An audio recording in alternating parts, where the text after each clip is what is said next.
La situation économique, notamment la situation des entreprises algériennes à cause de la dégradation sérieuse et pénible de la situation financière du pays, elle est désastreuse. Les entreprises algériennes ne peuvent plus, je dis bien qu'un nombre important, n'ont pas pu, ont été rejetés, ont été refusés par les banques algériennes lorsque ces chefs d'entreprise se sont rendus pour demander l'ouverture d'une ligne de crédit ou d'une domiciliation bancaire pour pouvoir financer leurs opérations d'importation. Les 20 banques commerciales ont été instruites par la Banque d'Algérie leur a communiqué un certain nombre de quotas. C'est-à-dire qu'elles ne doivent pas dépasser un certain seuil dans leur financement des opérations de domiciliation bancaire. À cause de la mauvaise situation financière du pays, à cause de la baisse des revenus en devises du pays, nos réserves de change sont à l'équivalent dans les environs de 30 milliards de dollars, entre 30 et 40 maximum. Les banques ne sont plus libres en Algérie. Parce que l'État algérien ne veut pas, il veut économiser le moindre sou. Il n'y a plus assez de devises. L'économie algérienne exporte de moins en moins de pétrole et de gaz.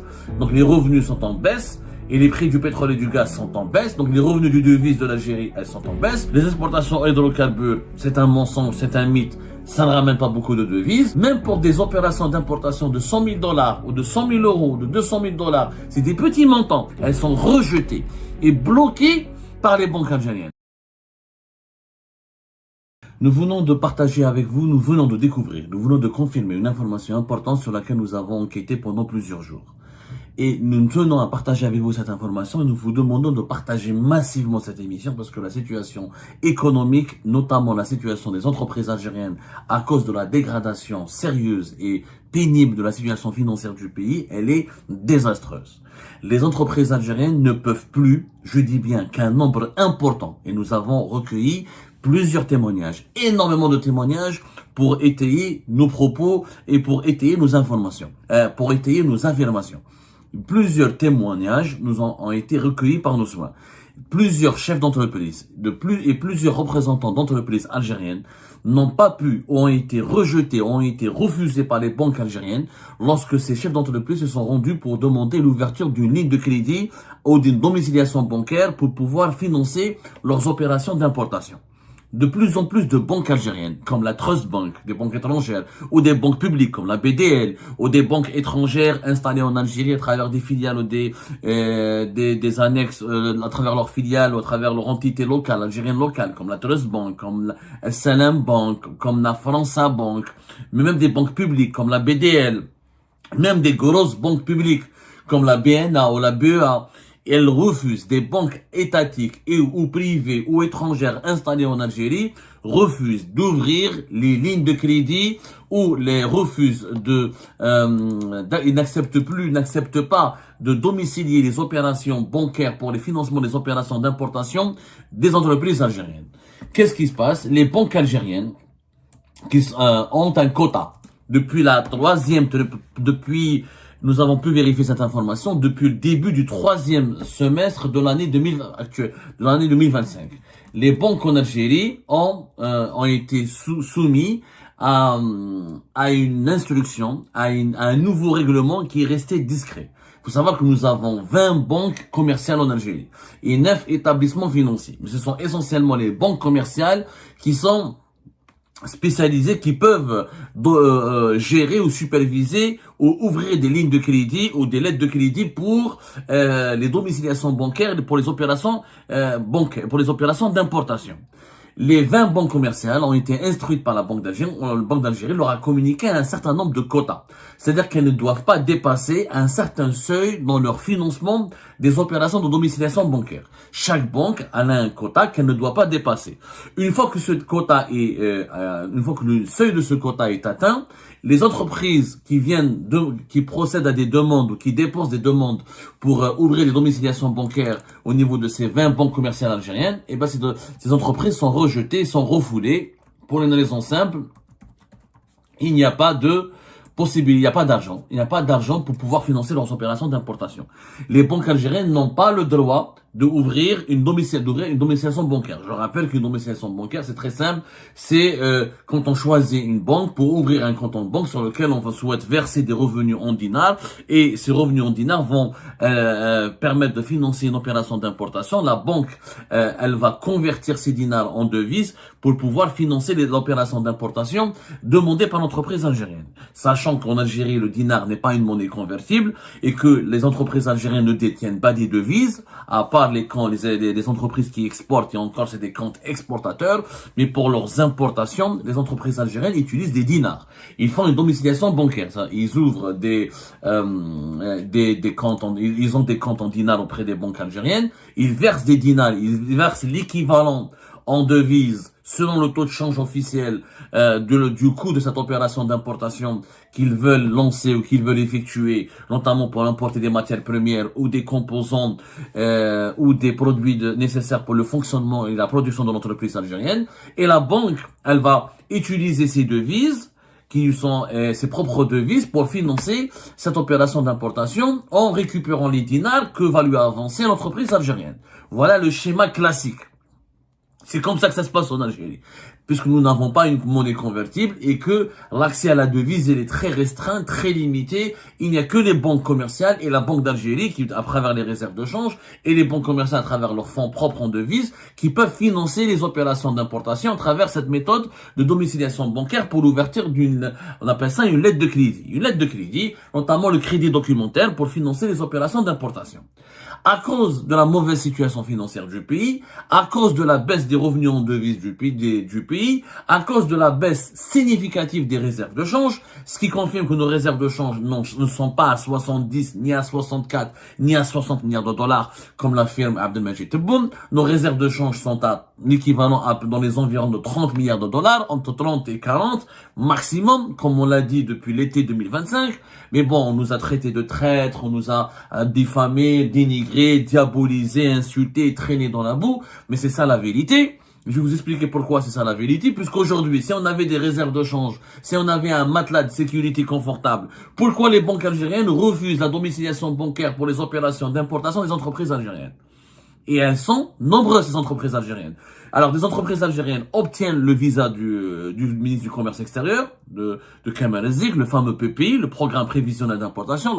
Leur programme, il est validé, il est approuvé. Ils ont les deux visas, un visa de leur ministère de tutelle, et c'est-à-dire le ministère qui exerce une tutelle sur leur secteur d'activité, et le visa du ministère du Commerce extérieur. C'est le fameux dispositif du PPI de Kamal Azik qui est appliqué, qui est en vigueur en Algérie depuis le 9 juillet 2025.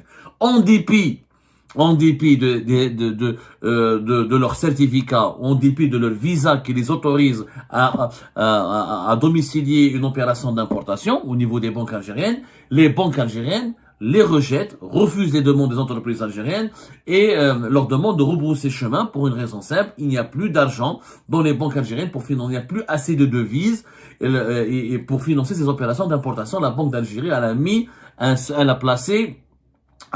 a limité les banques, elle a imposé une certaine limitation, il y a un seuil et des quotas. Chaque banque, elle a un quota à ne pas dépasser. Comment ces quotas sont répartis, ça reste très opaque. Certainement, les quotas de la BNA ou de la BEA ne sont pas les mêmes que les quotas de la GB ou de la Société Générale ou de la BNP. Chaque banque, selon sa taille, selon ses fonds propres, selon ses parts de marché, elle a un quota différent. Les banques qui dépassent leur quota, comme par exemple nous sommes en train de préparer un dossier d'enquête sur une banque bahreïnie qui est installée en Algérie depuis de nombreuses années, c'est Salam Bank. Et ben les banques qui dépassent leur quota, qui acceptent qui financent les domiciliations bancaires des opérations d'importation de leurs clients, qui sont les entreprises algériennes, et ben elles sont sanctionnées, on leur ferme leurs agences bancaires et on leur interdit, et elles sont frappées d'interdiction de commerce extérieur. Elles ne peuvent plus financer ou traiter une opération de commerce extérieur. C'est ce qui s'est passé avec la banque Salam Bank, qui est une banque dominée par des actionnaires bahreïnais et omanis, mais essentiellement bahreïnais. On va en parler dans un dossier spécial sur le cas de la Salam Bank. On est en train de faire une enquête là-dessus, approfondie, parce que on leur a même fermé des agences bancaires. Donc les banques algériennes sont sous la menace d'une sanction très sévère: exclusion du commerce extérieur, interdiction de traiter ou d'opérer des opérations de commerce extérieur, fermeture d'agences et d'autres sanctions encore plus sévère qui pourrait paralyser les activités d'une banque qui ne respecte pas cette règle tacite et non dite. Une règle non dite et non officielle. Parce qu'il n'y a pas de preuve, il n'y a pas un texte de loi. Normalement, les banques en Algérie, elles sont libres. Elles ont leurs devises, ou elles demandent des devises à la Banque d'Algérie, ou elles achètent des devises à la Banque d'Algérie, il y a des échanges, il y a un marché interbancaire. Elles sont libres de financer les opérations de domiciliation bancaire, ou elles sont libres de financer ou de traiter les opérations de domiciliation bancaire dans le cadre d'une opération d'importation des entreprises algériennes comme elles le veulent. Les banques, elles ont leur règlement intérieur, elles ont leur règlement prudentiel, elles ont leurs normes de management, et chaque banque, elle a un programme, elle a une manière de travailler, une manière d'être managée différente. Aujourd'hui, les banques ne sont plus libres en Algérie. Ils ne sont plus libres. Elles sont soumises à un contrôle strict parce que l'État algérien ne veut pas, il veut économiser le moindre sou concernant ses réserves de devises. Il n'y a plus assez de devises. Et ça peut se comprendre. Ça peut se comprendre. Non, la manière de gérer, elle ne se comprend pas. Ça peut se comprendre du point de vue économique, du point de vue de le manque de devises se comprend parce que l'économie algérienne exporte de moins en moins de pétrole et de gaz. Donc les revenus sont en baisse. Et les prix du pétrole et du gaz sont en baisse, donc les revenus du devise de l'Algérie, elles sont en baisse. Les exportations hydrocarbures, c'est un mensonge, c'est un mythe, ça ne ramène pas beaucoup de devises. Du coup, les banques algériennes et étrangères, les 20 banques commerciales qui sont autorisées à exercer en Algérie, sont soumises à un processus de contrôle extrêmement sévère et inédit. C'est inédit. Je n'ai pas, même durant la décennie noire, nous n'avons pas vécu une telle situation alors que le pays était très endetté. Il y a un contrôle absolutiste et policier même des dépenses de devises des banques algériennes et des opérations et des financements des domiciliations bancaires pour les opérations d'importation. La conséquence, elle est désastreuse pour les entreprises algériennes parce qu'il y a pas une, pas deux, des dizaines d'entreprises algériennes, voire même des centaines maintenant, puisque ça a commencé depuis le début de ce mois de novembre 2025, qui ne pourront pas financer leurs propres opérations d'importation de matières premières. Je ne parle pas, c'est pas, encore une fois, c'est pas des importateurs de produits finis. Ils importent pas des produits finis pour les commercialiser sur le marché algérien. Ça, c'est des entreprises qui font dans la production. C'est des producteurs qui ont besoin d'importer des matières premières, qui ont besoin d'importer des machines et des outils de production, qui ont besoin d'importer des pièces et des composants et des intrants de production pour pouvoir faire fonctionner leurs usines. Quand les entreprises ne peuvent pas, et nous avons recueilli des témoignages vraiment accablants, même pour des opérations d'importation de 100 000 $ ou de 100 000 €, de 200 000 $, c'est des petits montants. On parle pas de gros montants de 2 millions, 20 millions, 100 millions, même des petits montants de quelques milliers de dollars et d'euros, ces demandes de domiciliation bancaire pour financer les opérations d'importation, elles sont refusées, elles sont rejetées et bloquées par les banques algériennes parce qu'il y a des quotas à ne pas limiter. Et comme il y a beaucoup de demandes sur les devises en Algérie, parce que c'est logique, si on veut industrialiser le pays, si on veut encourager l'investissement va de soi avec l'importation de certaines matières premières, des outils de production ou de certains services pour le fonctionnement des entreprises. Une usine qui se crée, qui se lance pour fabriquer un produit. Aucune usine, aucun pays au monde ne fabrique un produit à 100% à partir de composants uniquement locaux. Ça n'existe pas. Il y a toujours une part de matières premières, une part de services qui est importée depuis l'étranger. Il n'y a pas, tous les pays du monde, ils ont des taux d'intégration. Un taux d'intégration peut être, et même s'il peut être à 30, 40, 60, mais il peut pas dépasser 80%. Aucun produit fabriqué dans un pays peut être à 100% local. Il y a toujours ou une machine, ou une pièce d'une machine, ou un logiciel, ou une matière première, ou un composant, ou un intrant de production qui est importé depuis l'étranger. Donc, les entreprises algériennes, ça, elles ne peuvent pas importer quelques matières premières, ou des logiciels de fonctionnement de leurs usines, ou des machines pour la production, ou des outils de production, ou des équipements de production, ou des services pour le fonctionnement de leurs usines. Elles ne peuvent pas travailler. Et pour importer, il faut une domiciliation bancaire. Les banques refusent les domiciliations bancaires parce que la Banque d'Algérie leur dit, vous avez des quotas, ne le dépassez pas.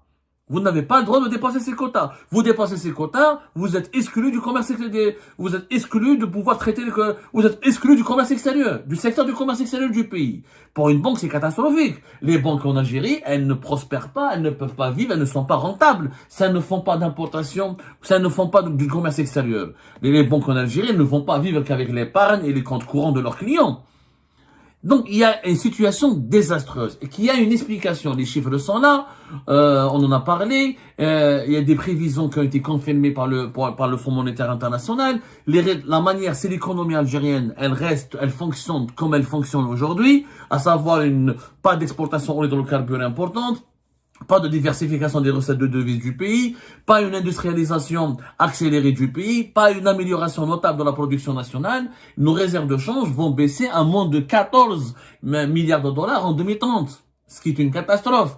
Aujourd'hui, encore une fois, nous n'avons pas 70 milliards de dollars comme le dit Tebboune. C'est complètement faux. Nous avons maximum entre 35 et 40 milliards de dollars. Ils sont à moins de 40 milliards de dollars les réserves de change. En réalité, ils vont être à moins de 30 milliards de dollars. On a un stock en or et on fera une émission importante. 40% de nos réserves de change aujourd'hui, c'est du stock en or. Sauf c'est de l'or. C'est pas des liquidités en devises. Donc les liquidités en devises, elles sont inférieures à 40 milliards de dollars. Et ça, c'est inquiétant pour l'Algérie. Ça veut dire que nous avons un niveau de réserve de change qui est en chute libre. Ce qui peut se comprendre. Pour avoir des réserves de change, comme à l'époque de Bouteflika, de 200 milliards de dollars entre 2011 et 2012, ou là plus de 100 milliards de dollars jusqu'à 2014-2015. Il faut avoir des exportations importantes, il faut avoir un prix du pétrole et du gaz qui est élevé, il faut avoir un outil de production important. L'Algérie qui a, depuis 2019, n'a pas investi énormément dans le secteur du pétrole et du gaz, on n'a pas renouvelé nos réserves, on n'a pas renforcé notre capacité de production. L'ancien PDG de Sonatrach, Toufiq Hakkar, il avait manipulé Tebboune de 2020 à 2023, il n'y a pas eu d'investissement. La nouvelle administration de Sonatrach de 2023 à 2025, elle a essayé de faire de son mieux. Il n'y a pas eu d'investisseurs étrangers qui sont venus. Il n'y a pas eu de, mis à part, on a gardé que Eni et les Chinois, et ce sont d'anciens projets qui ont été actualisés. Quand on lance pas la production au niveau de nouveaux gisements de gaz et de pétrole, on a le même outil de production avec les mêmes capacités d'exportation et les revenus baissent puisque le volume des exportations baisse. Les réserves de pétrole et de gaz ne sont pas renouvelées. Le pétrole et le gaz ne sont pas des énergies renouvelables. La production, elle baisse. Les réserves baissent. Et les prix sur les marchés mondiaux, ils baissent. Donc la conjugaison de tous ces éléments donne dessine une situation désastreuse pour l'Algérie puisque les revenus en devises sont en train de baisser. Et par exemple, les chiffres du on a eu accès à des chiffres du premier trimestre 2025, par exemple. On parle d'une baisse de 7,4% pour les exportations de l'Algérie par rapport au premier trimestre de l'année 2024.